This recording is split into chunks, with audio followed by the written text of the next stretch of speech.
I would like to introduce you to a new hub design for building geodesic domes that I discovered 5 years ago. Building geodesic domes usually requires precisely cut members with tolerances that can be discouraging for DIY builders, especially kids who don't have the experience building and making. However, using this design, a dome can be built by children and adults alike, even if strut lengths are off by as much as a quarter inch. The geodesic space frame consists of only 4 parts. For the struts, you can see here that I use PVC. The inside diameter of 3/4 inch Schedule 40 PVC is ideal for connecting to the second part. The second part is called the hub.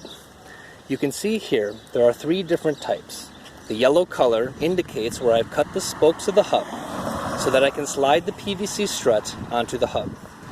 There are very simple online calculators where you can specify what type of dome you want to build and how big you want it to be, and the calculator will tell you how long to cut each strut, and it will also tell you how many of the 3 types of hubs you'll need.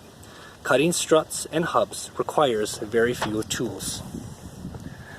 The last parts are the zip ties and a ring that I use to create tension to hold the structure together. Here you see an example of how all of my domes start. I build from the top to the bottom. This way the dome lifts itself up as I build, so I can build very large domes by myself. You can also build domes from the bottom up, which is more appropriate when more than one person is building at the same time. Building domes together is a great team building exercise. The top of every dome utilizes a 5-spoke hub.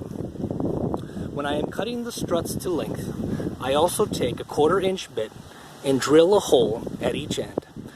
The zip ties are pulled through these holes, and the tension ring is placed over the zip ties, and the zip ties are then tightened to create the tension to pull the dome together. This is continued at the end of each strut until the dome is resting on its own base.